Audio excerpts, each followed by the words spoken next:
Breaking news నేడు కృష్ణా జలాల వివాదానికి సంబంధించి తెలంగాణ ఏపీ రాష్ట్రాల ప్రతినిధులతో కేఆర్ఎంబీ మీటింగ్ వాడివేడిగా జరగనుంది. రూల్స్ బ్రేక్ చేసి ఏపీ నీటిని తీసుకుపోతుందని వెంటనే అడ్డుకట్ట వేయాలని బోర్డు చైర్మన్ కు తెలంగాణ ఇరిగేషన్ సెక్రటరీ ఇప్పటికే రాతపూర్వకంగా రిక్వెస్ట్ చేశారు. షెడ్యూల్ ప్రకారం ఈ సమావేశం శుక్రవారం జరగాల్సి ఉన్నప్పటికీ ఏపీకి చేసిన స్పెషల్ రిక్వెస్ట్తో సోమవారానికి వాయిదా పడింది. గతంలో బోర్డు వేసిన నిర్ణయాలకు భిన్నంగా ఏపీ తన వాటాను మించి నీటిని అక్రమంగా తరలిస్తుందని జైన్కు Telangana irrigation principal secretary Rahul Bojja వివరించారు.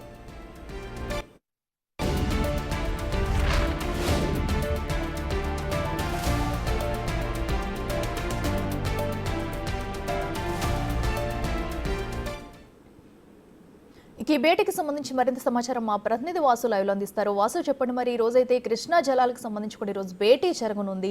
అటు తెలంగాణ ఏపీ మధ్య వాడవేడిగా కూడా ఈ సమావేశం జరగనున్నట్టు తెలుస్తుంది. ప్రధానంగా ఏ అంశాలు చర్చకు వచ్చే అవకాశం ఉంది?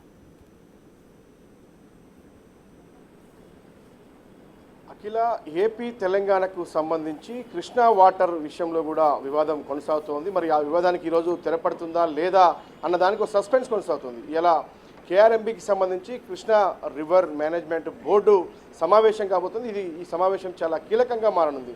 ఏపీ తెలంగాణ కృష్ణా వాటర్ నీటి వాటాల అంశానికి సంబంధించి గత కొంతకాలంగా ఏదైతే తెలంగాణ ప్రభుత్వం ఆరోపిస్తున్నట్టు ఏపీ వాటా కంటే ఎక్కువగా నిబంధనలకు విరుద్ధంగా నీటి తరలింపు చేస్తుంది నాగార్జున సాగర్ శ్రీశైలం నుంచి అనే ఫిర్యాదును ఇప్పటికే కేఆర్ఎంబీ చైర్మన్ జైన్ కూడా ఫిర్యాదు చేసినటువంటి పరిస్థితి. రాహుల్ బొజ్జా మొన్న శుక్రవారం జరిగినటువంటి భేటీలో కూడా irrigation principal secretary Rahul Bojja ఫిర్యాదు చేశాడు, రాతపూర్వకంగా కంప్లైంట్ ఇచ్చారు.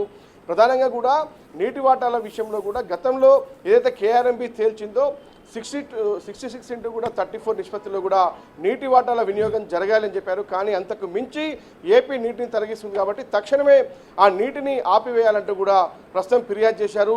ఇటీవల కాలంలో రాష్ట్ర మంత్రి ఉత్తమ్ కుమార్ రెడ్డి కూడా ఈ ఏదో రాజస్థాన్లో జరిగినటువంటి రాష్ట్రాల నీటిపారుదల శాఖ మంత్రుల సమావేశంలో కూడా కేంద్ర జలశక్తి మంత్రి పాటిల్కి కూడా ఫిర్యాదు చేశారు. ఇదే అంశాన్ని ఏపీ ఏదైతే కృష్ణా రివర్ బోర్డుకు సంబంధించినటువంటి వ్యవహారం నిబంధనలను ఉల్లంఘిస్తూ ఉందన్న ఫిర్యాదు చేశారు. ఈ నేపథ్యంలో ఉత్తమ్ కుమార్ రెడ్డి చొరవతోనే ప్రస్తుతం కేఆర్ఎంబీ మీటింగ్ జరగబోతోంది. ఇప్పటికే కేంద్ర జలశక్తి కూడా ఆయన ఫిర్యాదు చేసినటువంటి పరిస్థితి కనిపిస్తూ ఉంది. కాబట్టి మరి ఈరోజు చాలా ప్రాధాన్యత సంతరించుకోబోతుంది. మరి ఏపీ వాదన ఎలా ఉండబోతుంది? ఇప్పటికే తెలంగాణ అధికారులు అయితే తమ వాదన వినిపించారు.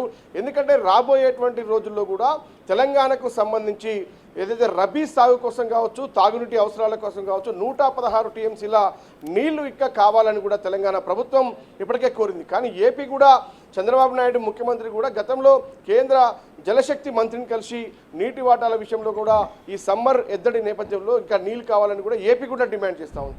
కానీ ఇప్పటికే వాళ్ళకు ఉన్నటువంటి వాటా కంటే ఎక్కువ ఏపీ వాడుకుందన్న విషయాన్ని తెలంగాణ ఫిర్యాదు చేస్తుంది. మరి ఈ రెండు ఫిర్యాదులపైన ప్రస్తుతం కేఆర్ఎంబీ సమావేశంలో ఏం తేల్చబోతుంది, ఎలా తేల్చబోతుంది? ఇక ప్రధానంగా కూడా మరో అంశానికి సంబంధించి టెలిమెట్రీ సిస్టానికి సంబంధించి కూడా ఎవరు ఎన్ని వాటాలు నీళ్ళు ఎంత వాటాల నీళ్లు వాడుతున్నారన్న అంశానికి సంబంధించి టెలిమెట్రీ సిస్టమ్ను ఆ డ్యాముల వద్ద ఏర్పాటు చేయాలని గతంలో తీర్మానం చేశారు. కానీ వాటి ఏర్పాటుకు సంబంధించి ఏపీ నుంచి ఎలాంటి స్పందన లేకపోవడంతో రీసెంట్గా ముఖ్యమంత్రి రేవంత్ రెడ్డి ఏదైతే నీటిపారుదల శాఖకు సంబంధించిన అధికారుల సమావేశంలో కూడా ఆయన స్పష్టం చేశారు. టెలిమెట్రీ సిస్టమ్ ఏర్పాట్లకు సంబంధించి ఎంత ఖర్చు అవుతుందో మొత్తం కూడా తెలంగాణ రాష్ట్ర ప్రభుత్వం భరించడానికి సిద్ధంగా ఉందన్న విషయాన్ని అధికారుల దృష్టికి తీసుకెళ్లారు. ఇది కేఆర్ఎంబీ దృష్టికి కూడా తీసుకెళ్లబోతున్నారు. దానిపైన కూడా ఈరోజు చర్చ జరిగే అవకాశం ఉంది.